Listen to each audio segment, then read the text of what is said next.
What happens when the least likely person in the room becomes the one everyone turns to for answers? Meet Marvin Ellis, a humble janitor with a lifetime of untold skills, and a story that proves genius can come from the most unexpected places. Stay tuned to find out how he went from sweeping floors to solving some of the toughest automotive mysteries in town. But before we start into this story, please support us by liking this video, subscribe to our channel, and tell us where you're watching from. We love to hear your thoughts.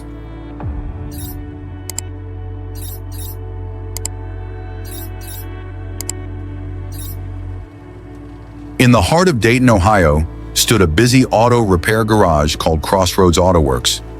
Mechanics bustled around fixing engines, rotating tires, and diagnosing strange noises from under hoods. Amid all the chaos worked 58-year-old Marvin Ellis, the janitor. With his faded denim overalls and a mop in hand, Marvin was the guy everyone barely noticed. He swept the oil-stained floors, took out the trash, and whistled old blues tunes as he moved from bay to bay. Most of the younger staff didn't bother to learn much about Marvin. To them, he was just the old guy with the bucket. They joke about how long he took to clean a single bay, or how he talked to the cars like they were people. Only the shop manager, Laura Pierce, showed him a little kindness, offering him warm coffee on cold mornings. One Monday morning, a gleaming black 1969 Chevrolet Camaro was towed in. It was the pride of a wealthy collector who had spent thousands restoring it, only for the engine to stop turning over days later. The mechanics were eager to solve the mystery, but as hours passed, frustration set in. "It's probably the crankshaft sensor," said Eddie, one of the younger techs. Another guessed it was the timing chain. Nothing worked. As they stood scratching their heads, Marvin passed by, pushing his mop cart. Jokingly, Eddie turned and said, "Hey Marvin, why don't you give it a shot? Bet you can't do worse than us." The room burst into laughter. Marvin paused. His eyes twinkled with mischief, but he didn't say a word. He walked over to the Camaro and gently lifted the hood. The laughter died down as the old man leaned in, his fingers grazing wires, pipes, and caps like he was reading an old story written in metal and grease. He didn't look confused, he looked at home. The techs exchanged glances, unsure whether to keep laughing or actually watch. "Y'all mind if I touch something?" Marvin asked quietly. Eddie raised an eyebrow, arms crossed. "Knock yourself out." Marvin nodded and carefully reached under the dash. He tapped the fuse box, traced a wire with his finger, then straightened up. "There's a loose ground. Probably happened during the rewire. You got a 10mm?" Still chuckling, someone tossed him the tool. With surprising steadiness, Marvin disappeared under the dash again. A few turns, a gentle tap, and then he stood back. "Try it now," he said. Eddie, clearly humoring him, turned the key. The Camaro coughed, then thundered to life. Every head in the garage turned. The engine purred like a satisfied lion. No one said a word for a few seconds. Then Eddie blinked. "What? How?" Marvin just grinned, wiping his hands on a rag. "My brothers and I used to race these. Sometimes a car just wants to be understood." He returned to his mop cart and wheeled it away, humming an old B.B. King tune, while Jaws hung open behind him. Word about Marvin's Camaro miracle spread like wildfire through Crossroads Auto Works. By lunch, even the guys in the paint bay were whispering about the janitor who brought a muscle car back to life. Some thought it was a fluke, a lucky guess. Others weren't so sure. Eddie, still stinging from being shown up, tried to laugh it off. "Probably a one-time thing," he muttered, stabbing at his burrito in the break room. "Old guy just got lucky." But the seed had been planted. A few of the younger techs, like Joel and Chris, started looking at Marvin differently. They watched him push his mop around, still quiet, still humming old tunes, but now with an air of mystery. Nobody knew much about his past. He just showed up every morning at 6, cleaned without complaint, and clocked out right at 4. That Thursday, the shop got another challenge. A 2020 Range Rover with a mysterious electrical issue. The dash lit up like a Christmas tree, and none of the systems were syncing. Laura assigned 2 senior techs to it. Hours passed. They updated software, swapped batteries, and ran diagnostics, but nothing fixed it. By late afternoon, tempers flared. "This thing's a lemon," Chris groaned. "I've seen junkyard rides run smoother than this." Marvin, sweeping near the front desk, looked up. "Could be a grounding loop issue," he said casually, as if commenting on the weather. The room went quiet again. Eddie smirked. "Oh yeah, want to take another crack at it, Einstein?" Chris elbowed him. "Come on, let him try, for laughs." Laura was watching from behind the counter.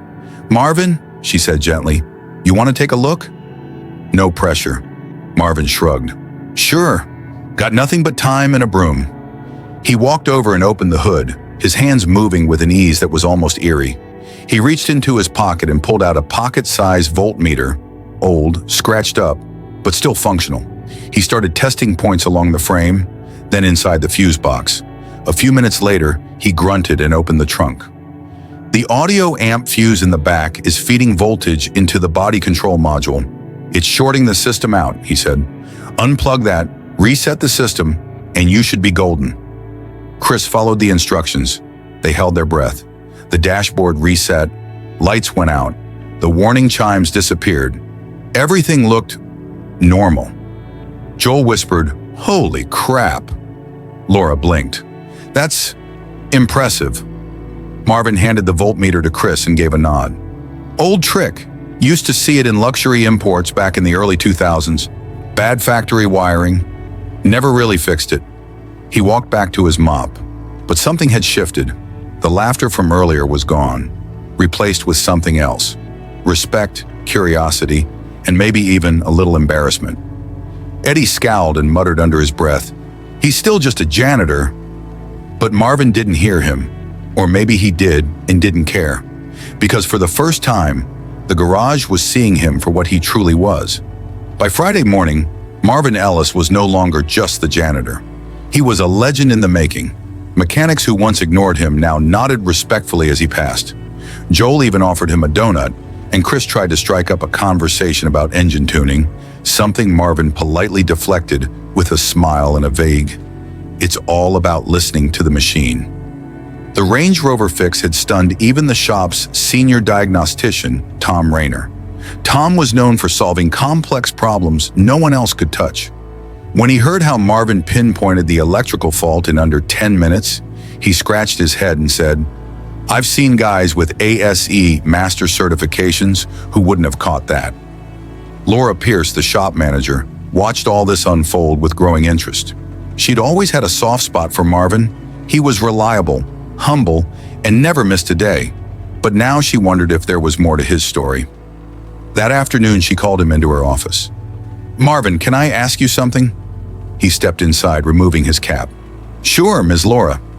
She studied him for a moment. "You ever work as a mechanic before Crossroads?" He gave a little shrug. "Did some things here and there."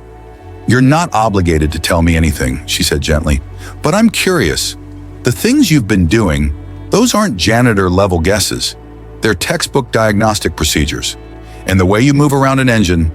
She trailed off. Marvin looked down at his hands. "I grew up around engines. My daddy ran a shop out in Paducah, Kentucky. Had me pulling carbs before I could ride a bike.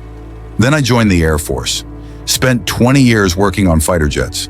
Avionics, hydraulics, turbine systems." Laura's eyebrows lifted. "Jets?" He nodded. "After that, I did some contract work, got tired of the stress, came back to civilian life and needed a job. Took this one because it was simple, quiet, nobody yelling, just me and my mop." Laura leaned back in her chair, stunned. "Why didn't you tell anyone?" Marvin smiled faintly. "Wasn't looking to impress nobody. Most folks see an old man with a broom, and that's all they want to see. Didn't bother correcting them."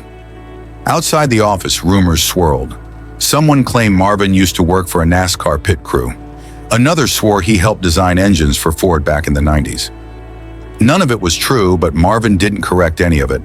What was true was this: the team now watched him with a strange mixture of awe and insecurity. Eddie especially didn't like it. His pride was bruised, and he started whispering to others, "Bet he looked it up online." Anyone can fake knowledge if you've got time, but even those words felt hollow. Everyone had seen what Marvin could do, firsthand, no tricks, no delays.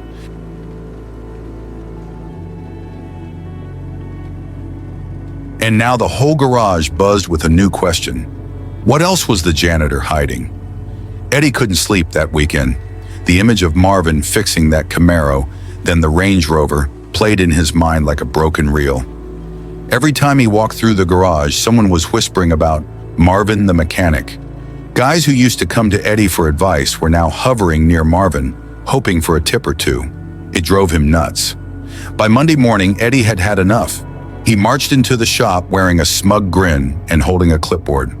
On it were specs and schematics for a high-performance 2023 Audi RS7 that had just rolled in, towed from the interstate. The customer, a corporate executive, had poured tens of thousands into aftermarket mods, but the car had completely shut down mid-drive. No power, no codes, no crank. Laura had already warned the staff that the client was demanding answers fast, and any screw-up could cost them a premium customer. Eddie stood in the middle of the bay and raised his voice just enough to be heard. "Hey, Marvin," he called out, grinning like a man with a plan. "Want to take a shot at this one?" Joel looked up from his work. "Come on, man, leave him alone." But Marvin just gave a quiet nod. "All right, let's see what we've got." The garage hushed as Marvin approached the Audi. He walked slowly around it, then popped the hood. He didn't rush, didn't touch anything yet, just looked. Eddie leaned against the workbench with crossed arms. "Let's see if that old Air Force magic works on German engineering." Marvin didn't respond. He reached into the glove compartment, found the custom mod list the owner had left, and studied it. Then he walked to the rear of the car, where the aftermarket battery and ECU had been relocated. He studied the wiring with a flashlight, then turned back to the group. Whoever installed the battery used aluminum cable instead of copper. Looks like the power inverter's been misfiring under load, probably blew a ground trace inside the ECU. That's why there's no crank, ECU's fried. Eddie scoffed. "You're guessing." Marvin raised an eyebrow. "All right, swap the ECU and run a bypass ground. Bet she turns over." "You touch anything and fry that system, it's on you," Eddie warned, looking toward Laura. Laura paused, then slowly nodded. "Let him try."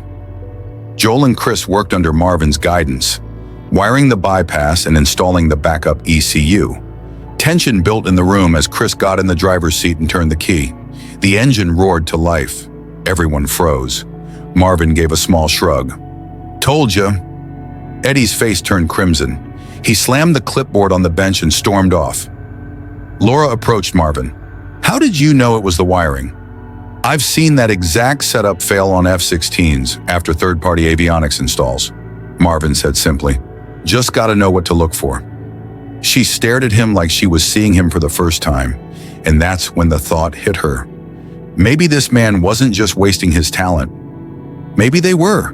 The day after Marvin fixed the Audi, Crossroads Auto Works was busier than ever. Word had spread, not just inside the garage, but to neighboring shops, parts suppliers, and even some local car clubs. Marvin had become something of a local mystery, part Air Force legend, part engine whisperer. A few customers started asking specifically for that older guy who fixed the Camaro. One even left a thank you note addressed simply, "To the janitor who saved my ride."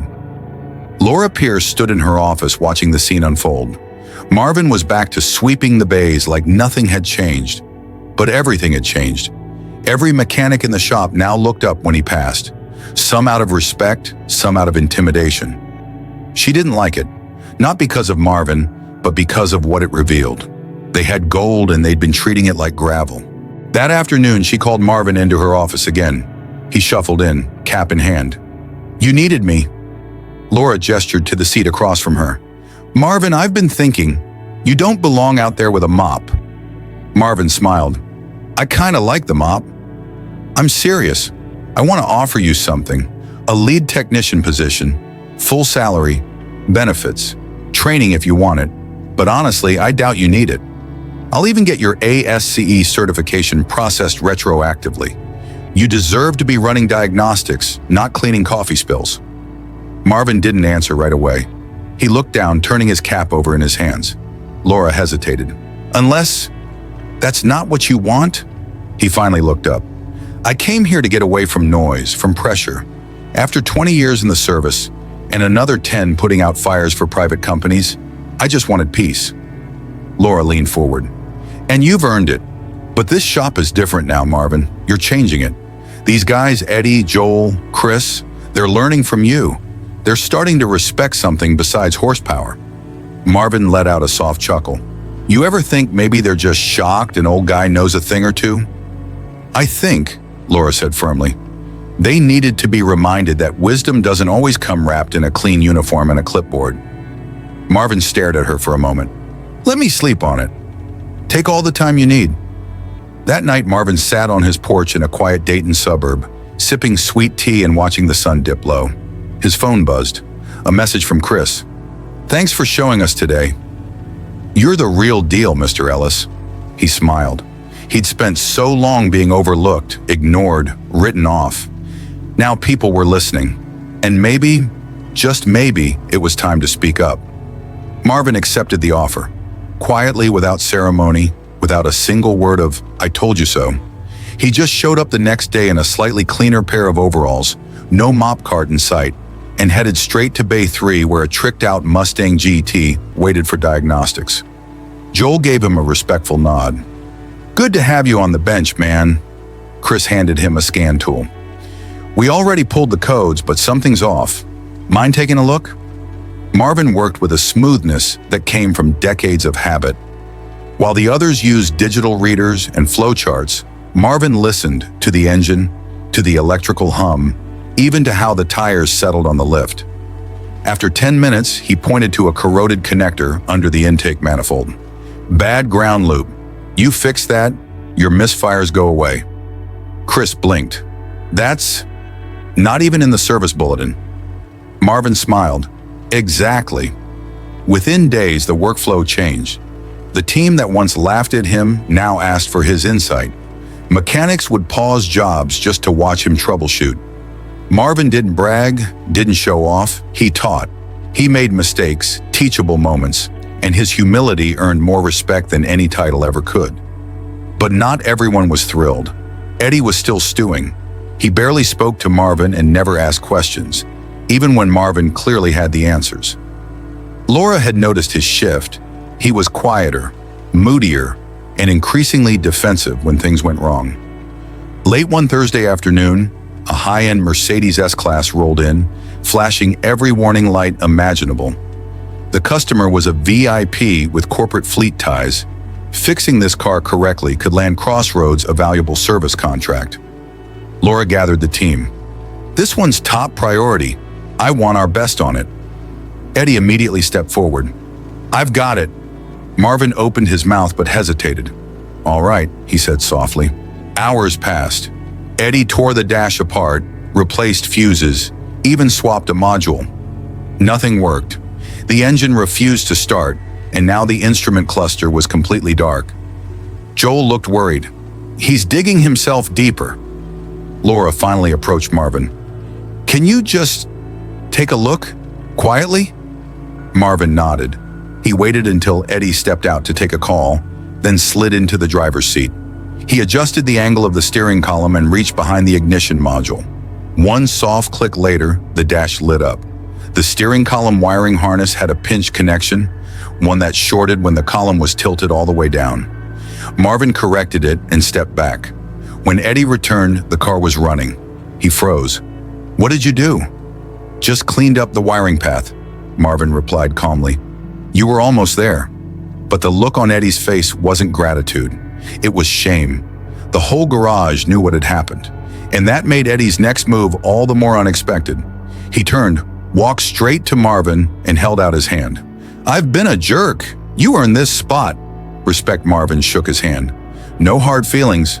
We're all learning. And just like that, the last wall fell.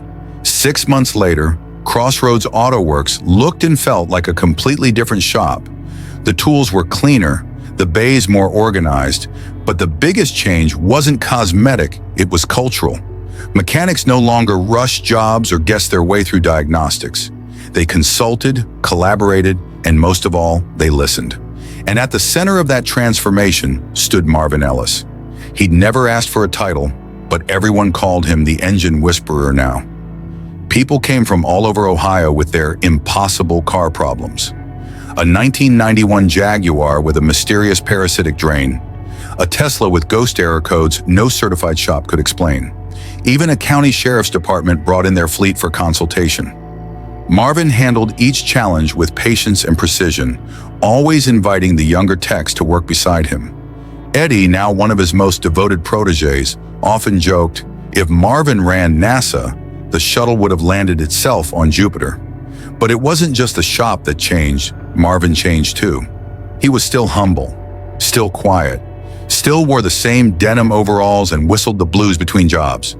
But there was a brightness in his eyes, a confidence that hadn't been there before. Laura noticed it especially the day the mayor of Dayton himself stopped by to award Marvin with a community recognition plaque. For reminding us that talent can be found in the most unexpected places, the mayor said, shaking his hand. The photo went viral. Articles followed. The janitor who outsmarted the engineers. America's hidden genius in a garage.